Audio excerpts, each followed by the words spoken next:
I believe that meditation is a way to wake up, to self-realize, to see ourselves, and to connect with Source. And one of the things that happens is we connect with Source through meditation is that we get lifted up. And when we get lifted up, we can actually see ourselves. We're not in the same level that we've been living. And so when we practice meditation on a daily basis, we do get lifted up. And when we get lifted up, we can see our actions and our habits and our beliefs and our, our judgments and our fears and our complaint and all of that stuff, or our need to be recognized, or all of that. And because we've changed our perspective, we're seeing ourselves from another level. So in the process of doing this for the last year, it became obvious that freedom, true freedom, is to be able to see these things and to surrender them, to let them go. For those of you who have spent a certain portion of your life, and I'm talking about myself for sure, trying to correct my behaviors, you'll recognize that we don't self-correct very well. And so often we'll correct because of a calamity, right? We'll holy shit, we'll hit the wall, we'll lose a job, we'll lose a relationship, we'll get sick, and then we'll radically begin to self-correct and say, holy shit, I got to change something fast, because whatever, one of those things have happened, or we can have be on a path of I don't know if a path of correction would be the right word, but a path of awakening and evolution based on an awareness or consciousness or a recognition that how we've been living is often asleep. Why we see it when calamity happens is, and when shit goes sideways, is because we get woken up. We're like, holy Toledo, what happened here? I don't have a place to live. Or I just lost my vehicle, or those things, and those calamities wake us up, don't they? And then we find a new level and we fall back asleep again. And often we're living in this is not everybody. I mean, you may not relate to this, and you may relate to this only when you get into a calamity, or you get into a situation. But many of us are living in just kind of like a tolerable situation. We're not we're not living in bliss. So now there is a possibility that we can support each other in awakening and waking up to love in our lives, waking up to service in our lives, waking up to a connection with Source. And that's what this has evolved into. So we've created a community.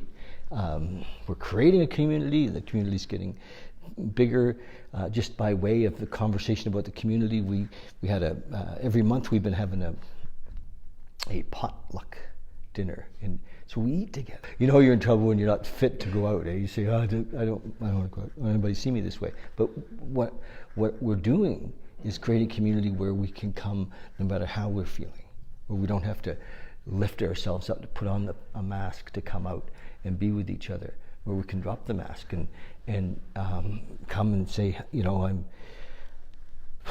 not feeling so well, and then we can look and help each other see what it is that's holding us in an old place or reliving a pattern over and over again. Have you ever noticed that? Some of us are getting,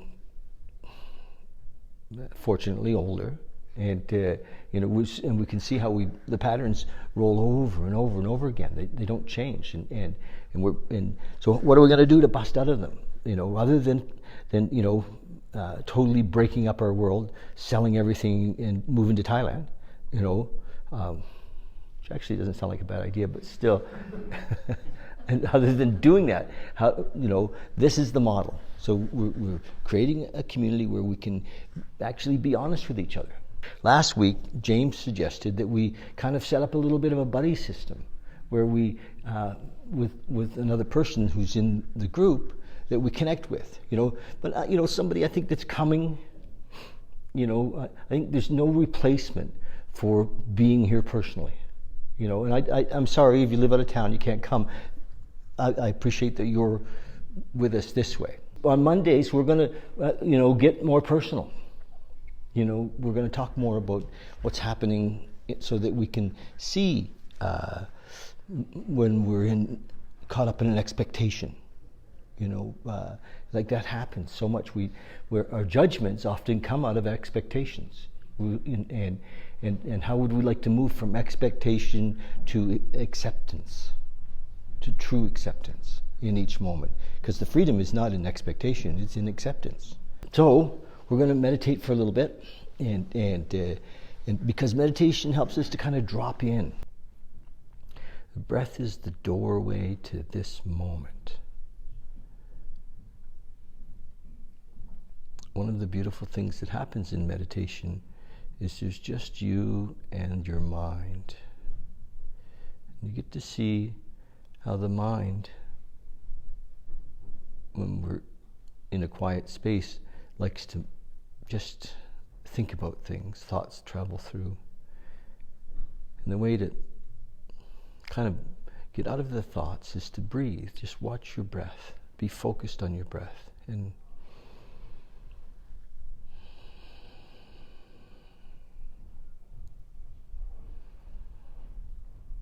the thing that keeps us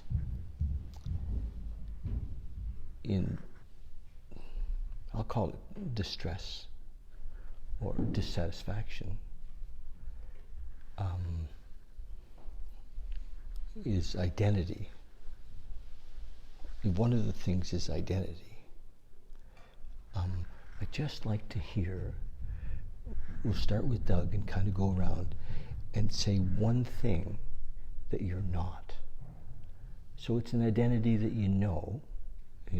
you've carried. It's a story. I'm not. Could be my name is Doug and I'm not. And because we're trapped often in our identities, in our story, in our, I'll give an example. I don't have this one so much anymore, but I had it for years. I was the Harley guy. I was all my buddies rode Harleys, and I was the Harley guy. Well, I'm not. I still own a Harley, but I'm not the Harley guy. So it's nice to not actually. Last year when I wrote it, it was like, holy shit. It was like a new experience. It was nothing expected. It was, it was so new I upset it. But anyway, so let's just have some fun with that, and it'll mean something after I think we do it, or it won't mean something, but it'll be an interesting experience. And what would you like to let go of? And see if it can be personal and meaningful. Doug, have you got something? Geez, the only thing I can think of, I would say, I'm not, I used to be a hockey player, pro hockey player, played with the Flames actually. So I'd like to say I'm not an ex-Flame anymore. It's a big one. Yeah, because you can get really trapped in that, can't we? Yeah, we really can. Thank you, that's awesome. My name is JR, and I am not the child of a dysfunctional alcoholic home. Whoa, freedom. Just person. Yeah. That's a big one too. It's great. I'm Jada,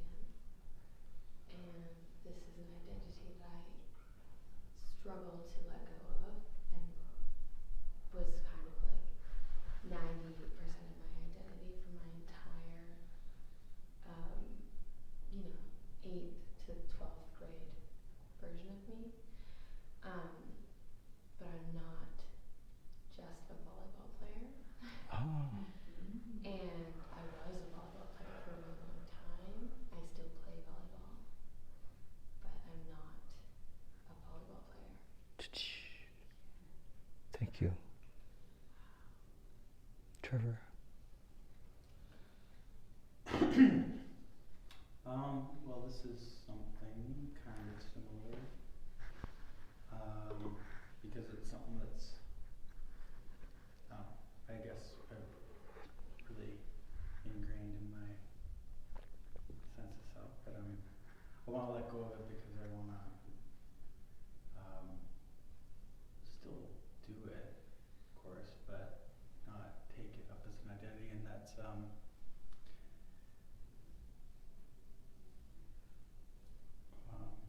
like I'm not an artist, I guess. So Trevor's not an artist anymore. Well, I'm still gonna do it.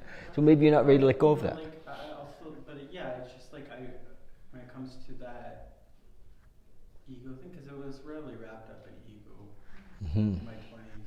Mm-hmm. I don't know. I think that I still want to keep doing it for this. So like I ride my Harleys. Yeah. It's something I do. Yeah. But I'm no longer interested in it Being who you are. Yeah. Okay. So there's a lot of weird politics going on with it. Well, that part of it's kind of irrelevant. The part of it that's meaningful or personal is that it was your persona, or part of your persona, or part of your ID, and we're just doing this for fun, so to look at where have we been living in an identity, to just you can be an artist tomorrow, and yeah.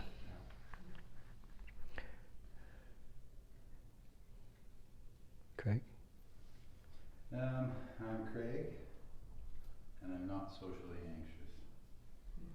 No longer. So. I'm no longer socially anxious. Ah. I like that. So that was an identity. I would say so. Yeah. Nice. Quote this: I'm not a psycho. Anymore. We'll stick with that. All right. Did you ever? No, but was it ever an identity that you had for you? Not because what we're trying to do, like these were identities that we've owned as our own, that we're letting go of, and I never really owned this. no. So can you think of one that as a magician or as a something that you've? Construction work. I'm not a construction worker. Nice. All right. That's personal. Yeah. Toby? I'm not angry anymore.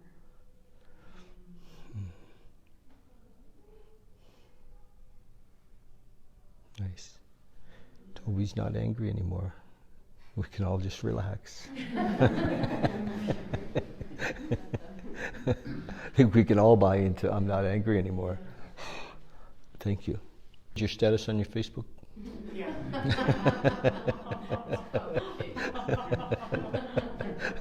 We're going to complicate. It's complicated, right?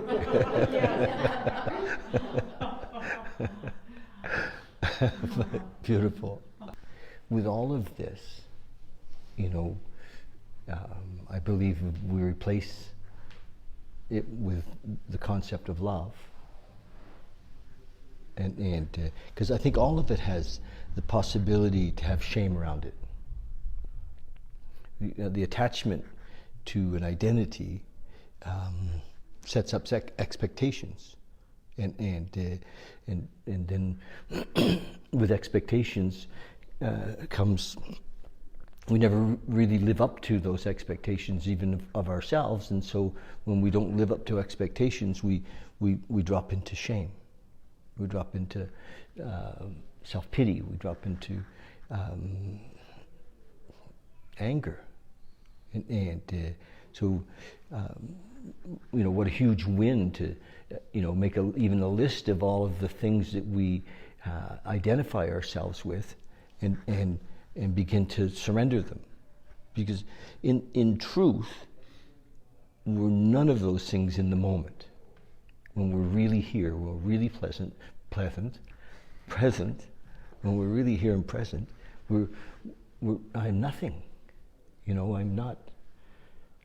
And it's just those other things are an idea that I've held on to. That whatever I have, you know, and yeah. So kind of a neat exercise, isn't it, to see how we can. And the other, I think, thing that comes out of it is limitation. We hold ourselves in that place. So, and we not only hold ourselves in that place, but we put it out to others, and they hold us in that place. And they hold us in that place. Oh, yeah, you know Doug, the ex-hockey player? Yeah, right? And the volleyball player? And we put it out as our story, you know, and then we build the persona in the community. And we even did it last night. We had this amazing community gathering at our house last night. And somebody started a fun game, and everybody really liked it. But the game was about story. And the fellow, I was so hoping he was going to be here. We're actually feeding into each other's stories so that we can go home and say, well, you know, whatever the story was. Now I know Nathaniel. He's a construction worker. Would you say I am letting go of fear? So is that part of your persona? Everybody knows you as the James the Fearful? James the Fearful. Awesome. So could you imagine what could happen if we didn't hold each other in these identities? I could come up to Trevor as if I'd never met him before. You know, I could see Frank, you know, and not identify him forever as the gravy man. Frank made gravy last night, you know, which I've already mentioned. That's the second time. It was that good, you know. Or Jaden, you know, the guitar playing, you know. So we have identities, right? But how great it would be if we didn't really assume that we knew each other. That's the trick, to see each other each time as if, you know, like, wow. And to really stop and say, hey, how you doing? What's going on? You know, and be together as if it's, you know, we don't know. And to live as if we don't know. As we let go of identities. And it's a thing. It's a thing. And you want to take a little time tonight when you guys go home and write down all the I ams. You know, some of us here have done the Enlightenment Intensive. I'm hoping by the end of the year we've all done it. And the Enlightenment Intensive that we've done is only 3 days. But 3 days can be enough. When it's 3 16-hour days of asking that question, tell me who you are. And what comes up, of course, in the first day is all the identities. I'm a dad, I'm a brother, I'm a son, I'm a, you know, I'm an entrepreneur, I'm a teacher, all of the, you know, I'm single. And pretty soon we see that it's just not true. It's all just a story. It's actually nothing. It's empty. And it's how we've identified ourselves. And after the first day, generally, you know, unless we get stuck in some trauma thing that happened, you know, and that happens sometimes. And so there's some work to do to bust out of I'm a victim. Because I'm a victim can be a really deep, dark hole, and where you know, many of us can live in forever. And I think we all fit into I'm a victim somewhere, and as part of identity, our story. Poor me, I lost my job. instead of, wow, new opportunities. I can't believe what's going to happen next. Anyway, to try that. Oh, the exercise, but I was just saying the Enlightenment Intensive, Toby and Kath and I have done it. And it's not for the faint of heart, but what happens often, so there's three 16-hour days, and when you get to, and you can do a 5-day or 7-day, but the possibility of the mind literally kind of stops. And if there's no story, then there's no past. And if there's no story, then there's no future. And there's just now, and we drop into the moment. And that stillness in the moment, that awakening in the moment, is what I'm hoping we all get to experience this year. And we work towards that. And being there, a lot of times the fear that we have is that, well, who will I be if I'm not, single or a single mom or a single dad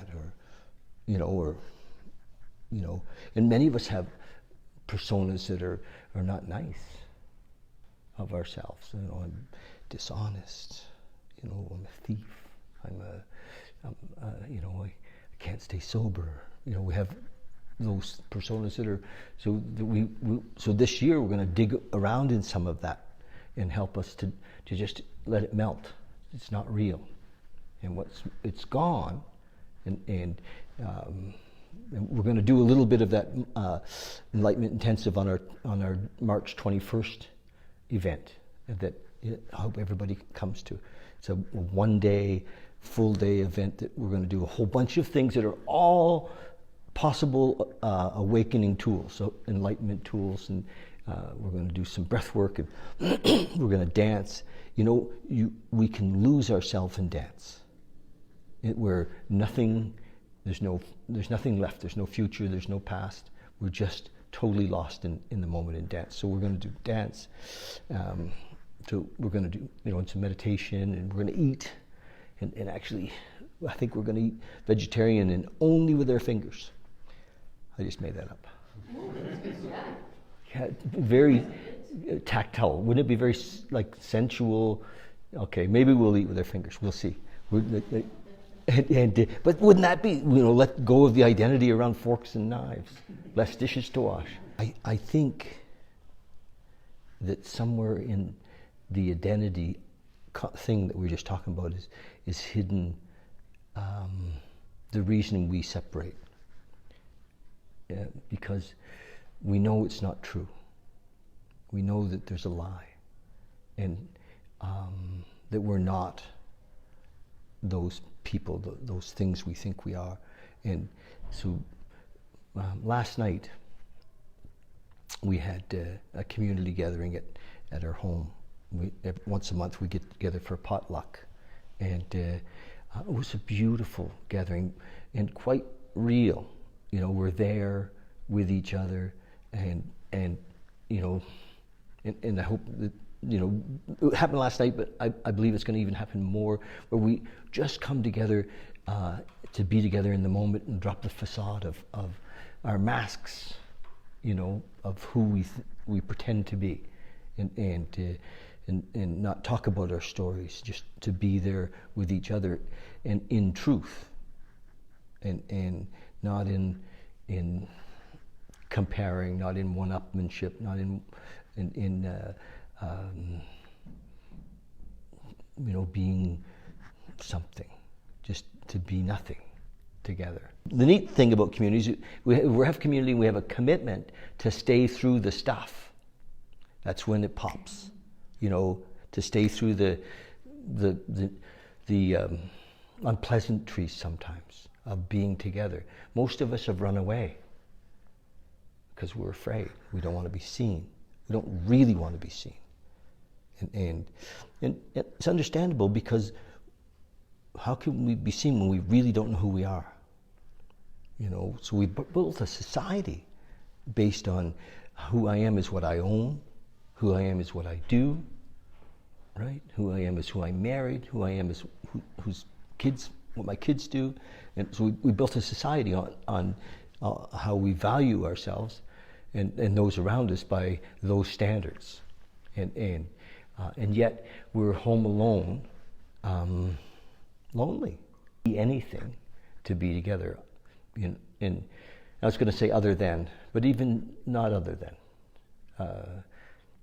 Oh gosh, how do I say it without saying other than? There is an other than. There's a little other than. We'll see if this is an other than or not. I just don't know how else to say it. It seems, though, that the purpose or the context is that we are together to focus on this awakening, on this, so there is a focus of being not more, but discovering who we are and in each moment, and as opposed to being who we thought we were because of our deeds or our accomplishments or our shit that we own or the shit that we lost. This is who I used to be. So just to let it go and be together on that. And it's not that exciting, is it? But, a lot of what we've been doing in our life is striving to find exciting things so we don't have to be present. We can, I think, do better than that. We're attached to our story, but we're attached to our behaviors. We come in a certain way, this is how we are, and you have a behavior. And I think most people find it pleasant. But still, to be conscious of your behavior. Do you remember one time I talked about, we were in a group and I used to spend years with my teacher, Paul Lowe, and I had a behavior with my eyes. Do you remember that? So I'd look across the room and go, and it was just some thing that I couldn't, and so they pointed it out, because they love me. And they said, what's this, David? And I used to do it all the time. And now I'm stuck in it again. This morning, I got to be at a treatment center here in Calgary, and I felt really honored to lead a meditation group. And there was like 25 men in the room, and they just kind of gave me the room, and they gave me the men. They didn't tell me, I was like, holy shit, what am I doing? I didn't know where to sit. But behavior happened. I'd already started to speak, and we were talking, and I was, chatting with the men to tell them what we were going to do. And there was a guy over here talking to another guy. And my behavior was, it comes up like anger. And I kind of took a shot at him. And right away I was like, because he was taking attendance. And so my behavior was that I made a judgment, and I went to a place of feeling, I want to call it disrespected. And then, but the key piece was that this little bit of anger was there, and I felt it, and I saw it right away. And so that's the thing, if we can see our behaviors and start to recognize that we are reacting. I don't think that we can change our behaviors. I think that what we do is we jump level. We have like a psychic change. We have a spiritual awakening. We become connected to Source through awareness, yes, because we want to know what we want to surrender, what we want to let go of. But we, have you ever said, I'm just not going to be angry anymore, and then we're angry 10 minutes later because we got angry. We're angry at ourselves for being angry, and it's impossible. We can't change ourselves from the level we're at. The mind cannot heal the mind.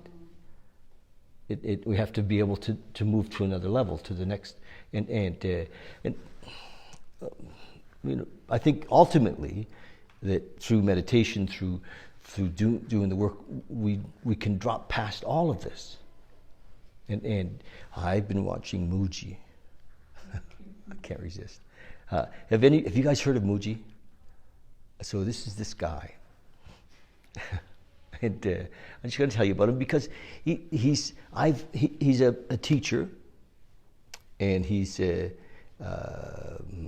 India right now in Rishikesh, and he's doing satsang in Rishikesh, and he is really helping people to drop past all of the story.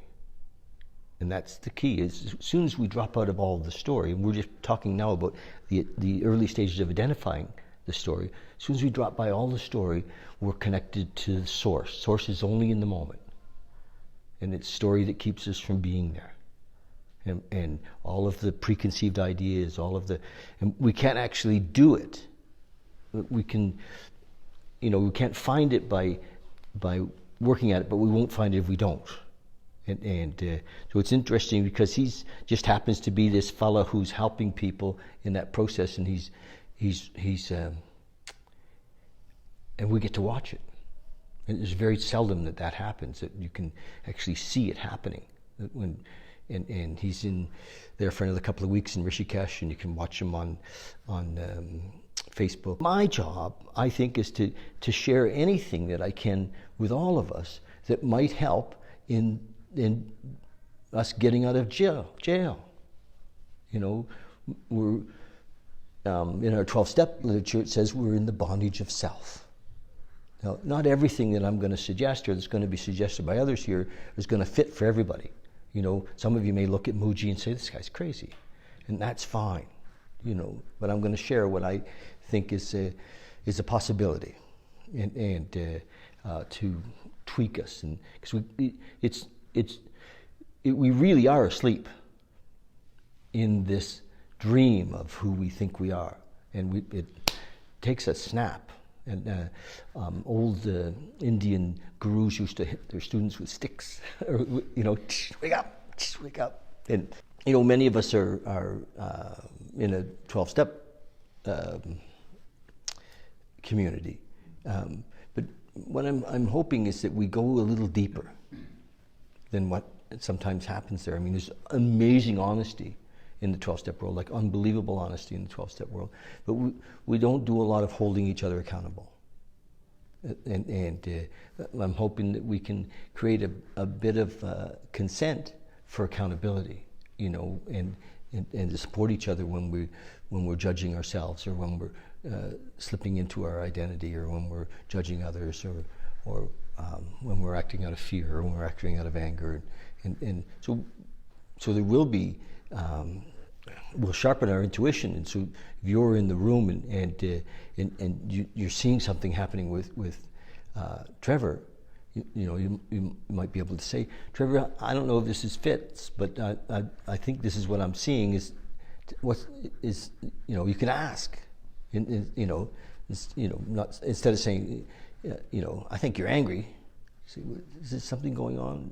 And then it comes out, and maybe then Trevor he feels seen, and he's like, oh, this guy cares enough to risk our relationship by asking a real question, and that's what I'm hoping that we create. So your idea of feeling into each other, I think, can be extended out to when you see that something's happening, or you perceive that something's happening. You can then say, you can even call tomorrow and say, last night when we were together, I sensed that something, and I might be totally crazy, but is there, do you want to talk about it? And then, that person can let go of the story or tell you the story, and you can both laugh because it's so silly, or because sometimes the stuff that is really big in our head is when we speak about it, it's like, oh my God, I can't believe I was sitting there upset about, the fact that I spilt coffee grounds in the kitchen floor. I was going to make a comment about, I kind of talked about it a little bit at the house with you and James, but the value of the hitting with the stick, like aside from the abuse kind of thing, but like, I think when you hit somebody with a stick and say, wake up, it's because extending that moment of the flinch, the moment when you're flinch and your mind isn't on yesterday or tomorrow or whatever. Comes right into the... You're in the moment, right? Yeah. When you're being hit, or like when you have a ball thrown at you or whatever, and like, wake up, this is the moment, right? Mm-hmm. And I think that there is value in that. I'm not saying we should hit each other with sticks, but what I am saying is that like that's what we can do for each other, is be like kind of bring each other to the moment in ways outside of sticks.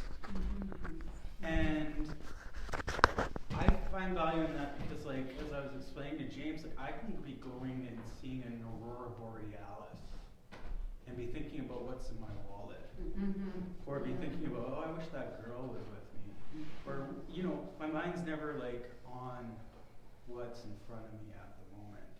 Quite often, when left to my own devices, I'm learning a lot, and I think I'm becoming better at that. But I think that there's moments even when I'm seeing something like an aurora borealis or a beautiful waterfall or whatever, when I wish somebody was there with a stick and just wake up,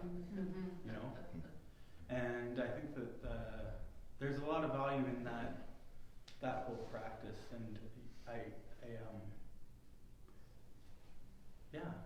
hope to bring that, There's a teacher, his name was Gurdjieff. He's Russian, and Gurdjieff, one of his books was Meetings with Remarkable Men, I think. He was at the turn of the century, and he was abusive of his students. He would leave them out in the cold. I mean, he just did so much, but he had their consent. He did to help them wake up. He would have them in the front yard of his big estate, dig a 100-foot trench, and then tell them to fill it back in, and do these things that would, and kind of antagonize them. We're so polite that, and nobody says anything to anybody these days. But Gurdjieff was, if you ever see any of his writings, amazing. Turn of the century, took his group and did convoys, across Europe in the middle of the war. This thing we're going to do on Saturday the 21st of March is just a one-day group, but I can see us doing some weekends or doing a whole week group. So we're going to be there. One of the results is radical acceptance that I'm hoping that comes from the day. But we're not only going to be there experiencing what the different facilitators are going to bring us, but we're going to be there with each other and connecting with each other. That's why sports can bring us in the moment, because it's at a fast pace, so it brings adrenaline, fear of wiping out or whatever it is. Yes. So I find when I did a lot of those workshops, I didn't know what I was getting into. So the fear was there. Yes. And that's all I could think about was Yes. that moment. Yes. And what was to come. Yeah. So I do find that sometimes if their fear does come up, talk about it. Yeah. Well, this Saturday, there's no way that I want to have a day where everybody's comfortable. I want to have a day where we get uncomfortable and we really feel ourselves in community, and where we have the opportunity to look silly or be silly or yes. Yeah. And so we're not going to tell you everything that's going to happen in the day. There'll be some amazing stuff. I just want to mention, you guys, bring your friends. Like we want to have at least 40 to 60 people in this one day thing. We've got a big room, and so I want to encourage you to all. We just put up some new stuff about it. James made a beautiful poster today, and which we've got a link to the. We didn't link the poster to. I shared it from the event, so it's underneath. Oh, is it? Okay. So, and because we kind of need people to come. Just saying. And so put the word out there about that. Anything else? I kind of have a thought, actually. So, from what Nathaniel was sharing, I thought it was really interesting to sort of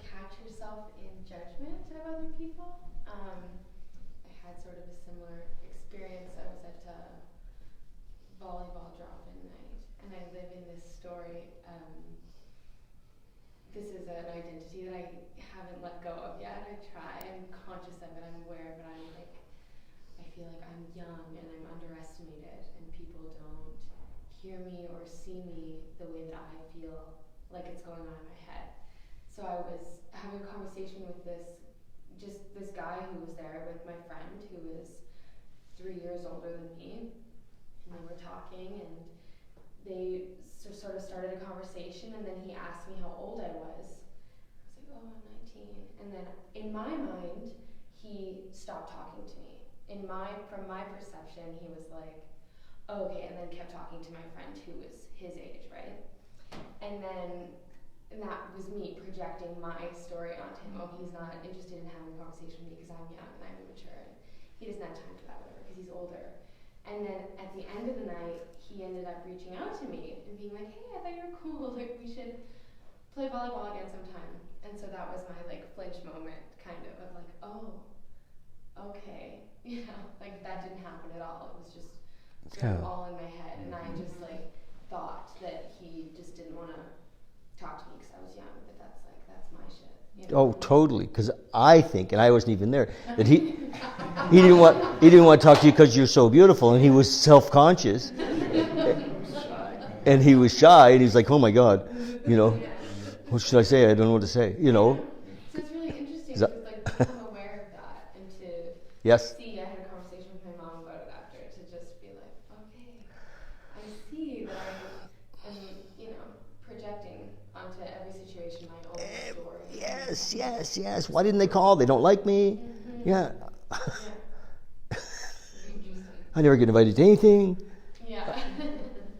Yes. Yeah. And I think it's interesting to see the journey we go on with our identities and the way that we hang on to certain things and not, like, in my experience, right out of high school, I took a year off and I had just went from playing volleyball like 6 days a week to not playing at all. And that was really hard for me, and I didn't want to let go of the fact that I was a volleyball player and that was my thing, and Yes. I wasn't playing, and it was like full identity crisis, you know, I would like break down crying all the time, and it was really hard for me, and I wasn't ready to let go of it. And now I'm in a place where I'm, you know, I play volleyball 4 or 5 times a week, you know, for the first time in more than a year, and I don't identify with being a volleyball player. I'm a person who plays volleyball. Nice. I enjoy volleyball, but I'm not, and I didn't, when I wasn't playing volleyball, I didn't accept it, and now that I am, I can somehow accept the fact that I don't identify with that anymore. So I think it's interesting to see when we're ready to let go and when we're not. Yeah. I think that happens in everything, relationships. You know, we're with somebody because, you know, we have the identity and we don't want to be alone, or all kinds of things, you know. And wouldn't it be great to be in a relating because that's where you want to be. You know, there's no conditions. The same with volleyball, to play because you love to play. And because I can be present and I'm there. Yes. Yeah, well, that's part of why you love to play. Exactly. Because when you're on the court, you're... But it's not because I'm there, because it's who I am and I have to be there. Yeah. As a volleyball player. Yeah, cool. Paul used to say all the time, when you can see yourself as, when a man can see himself as a woman can see himself as a man, and when we're one. Is it Lao Tzu that said yes, yeah. And so my teacher used to quote Lao Tzu. Then, you know, it opens the doors to the kingdom of heaven. And the kingdom of heaven, of course, is in the now. It isn't some promise down the road. The promise down the road is what keeps us from looking. Oh, I'm going to be there someday. It's here now, and the road in is through surrendering all of our possessions. Here, it doesn't mean that we don't end up having amazing possessions. They're just not.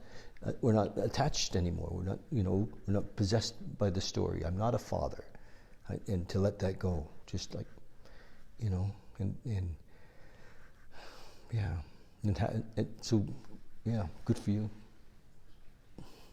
to surrender that stuff. Frank, what are you attached to? What am I attached to? You kind of caught me off guard there. Jeez. Don't know. Job, title?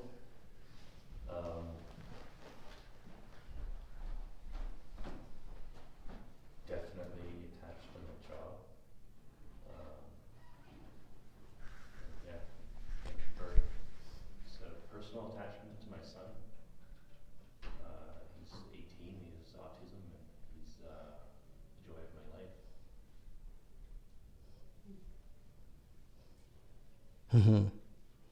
He's probably the most genuinely happy human being I've ever met. Mm-hmm.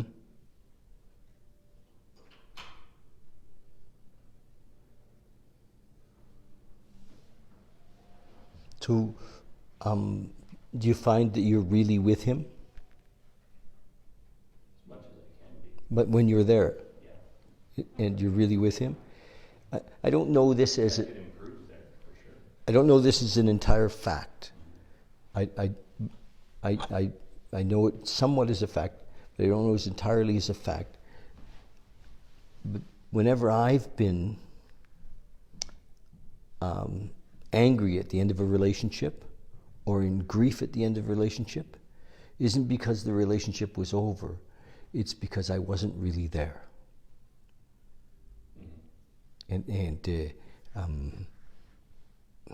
Life has changed, and I think we do get attached to our children, and part of the attachment is because when we're with them, we're not really there, and so we go through a tremendous amount of grief when circumstance changes, or they pass away, so neat. Your son with autism is probably very present. Yeah, he is. Yeah. Very much so. You're not living in story. Yeah, actually, I think that might be, for what he was dealt, hand he was dealt being born that way, probably one of his blessings is that he is very much present. So you think he was dealt in some way a lesser hand? Just from a survival standpoint, being able to care for himself, being able to look after himself, but certainly from his inner joy and his inner happiness, he definitely seems to have that piece down. I'd love it if you bring him. I don't know if you have the patience to sit here, but We'll bring him to dinner. pardon me. Bring him to potluck. That would be something we could do. Yeah, bring him to potluck. Because it seems to me that often kids with Down syndrome and autism and are the lucky ones. He's amazing. Yeah. Yeah, They're often, because they're not caught up in story, they're not caught up in identity, they're free. And what if we could live free and even turn over all of our needs and allow the universe to provide for us in each moment, and just live that freedom, peace ourselves, because that's what he does. Yeah. And you feel, Teach yeah, us. We can use him as an example. yes. Each of us. Isn't that fun? Because he doesn't have to do anything. You look after it, or Well, I'm trying to encourage him to do some things for himself too. I'm sure you do. But you know what I mean. And I'm sure he takes care of some of the necessities. But there really are no necessities. If he gets really hungry, he will figure out how to feed. Get fridge out of the food, or food out of the fridge. Yeah. Yeah. I worked as a PCW, and my favorite. Tell us, what is a PCW? Personal care worker. Okay. So I worked one-on-one with a 19-year-old autistic child, and he was amazing. Yeah. Yeah. Supernatural. Yeah. I think the main thing I could learn from him that I can tell you right now is just he kind of social fear, which, you know, I'm very self-conscious and worried about, you know. He's the getting along with it, you know. just the opposite of you. He's kind of got his heart in his sleeve. He just Yep. says whatever comes to his mind. Well, I think that, okay, he could be a model for us. Yeah. He could be our model. You know, he could come here and show us how to live. Can I share on that? I do that with my Is it- partner. is I'll it a story? share whatever's just a thought. I'll Okay. just share. And sometimes it's the most ridiculous thoughts. Oh, yeah. But it's like, Yeah. Well, that's true. James has very few filters. And it's okay. but that's where I've realized, I'm like, you know what? I've stopped myself from sharing thoughts, feelings, emotions, or tried to most of my life, and things that would come up in the moment because of fear. And then you met me. And then I met David, and I'm just like, you know what? I'll just share. He got turned on and can't turn him off. Yeah. And I find that autistic or kids that have Down syndrome are they're in the present. And I mean, we have this idea that we have to survive. What are we surviving? We live in a society that there's nothing that we should be afraid of. Yeah, we're conditioned fear. Like in this actual society, in this continent, there's not a lot to fear. Unless I was thrown outside and then nobody looked after me. But for the most part, somebody would come and look after me. Do you know what's exciting about kind of the economic times that we've been going through in our province? Is that it wakes people up. You know, we've been, many of us, on autopilot. We've been making big dough. You know, so we sometimes the money that we've made keeps us from having to really look at ourselves. And I know that losing my business last year was amazing. Hard for some people that I owe money to, and sorry about that. You know, I did everything I could to hang on to it, but when it was finally done, it was like you were there. It's like, oh, wow, what a journey. And I go with you. yeah, you did. So, you know, imagine that instead of this whole thing being against us, that it's really for us. That we, you know, that new ideas will come, that we'll become ingenious, that we'll create different ways of living, and that it's a gift, not a we're not victims. You know, and we live in we happen to live in a geographical area where we've been dependent on one thing, and we've gotten kind of used to sucking off that teat, that black oil teat. And it's been good to us all. And now we're moving into another time, and so it's a gift. It really is, and that's my opinion. But don't we see how when things fall apart in our personal lives, that it doesn't take long for us to get to the place where we're saying, "Fuck, thank God for that." Mm-hmm. You know, she left, or he left, or or the house burned down, or whatever, and it was like, my gosh, I get to have all new stuff. Let's be alive, and living in the moment with a new employer, right? Yeah. Okay, I think we should meditate. Anybody else have anything that they want to say before we drop into the next space? Thanks you all for being here. Love you guys. I feel really blessed and honored to be part of this, and because I am just a part of it. All right, so let's close our eyes. And today when I got to lead a meditation in the treatment center with these 25 or so men who are not like seasoned meditators, or who are not maybe totally plugged into why we're meditating. I talked to them about the possibility of finding access to, an inner wisdom, inner power, a connection that somehow maybe had been broken or not developed. But one of the things I talked to all these men about, I asked if any of them had been dads, And a whole bunch of hands went up there, fathers, you know. I said, you remember when your little guy or your little girl was born? And probably many of them had tears. I asked them, and you know, because of you literally see the divinity in an infant, in a newborn, and you can just you know, feel like we're in the presence of a miracle, and the you know,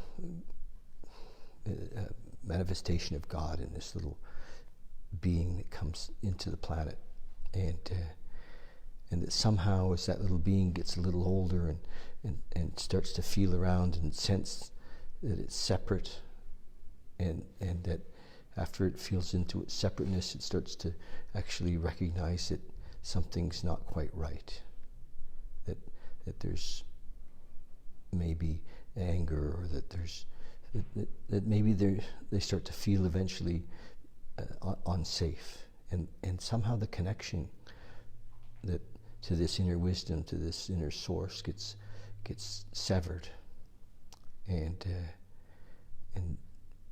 we feel separate, and we begin to have fear, and we grow up with that sense of impending doom, or that fear that is sometimes in the belly. And it doesn't happen in every home, but it happens in a lot of them, and certainly with addicts and alcoholics, there's a lot of relating happening in the room.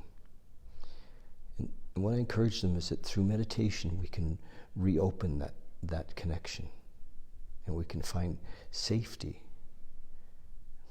in the moment, in love, and that a practice of meditation helps us to feel that, to experience that, to have a conscious connection with whatever it is that is in this moment that can't be described.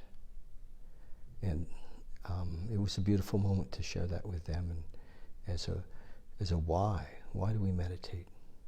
To regain that sense of oneness.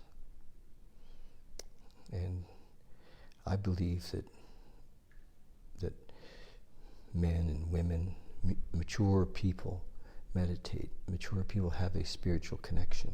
That's part of what becoming a whole person is this connection. And without it, we always sense that there's something missing. So as we sit here tonight and sense into that connection and into that oneness that we are, as we let go of our stories, that many of them were designed to protect us, to give us a reason for being, or some way to fit in. We let go of those stories, and also the stories we hold on each other, on our exes, on our families, and just see them with love. See ourselves with love. A safe place to be in this world is the now. The only safe place is in the now. And here we are. Breathing. Breath brings us into the now. Practicing every day. Coming into the moment.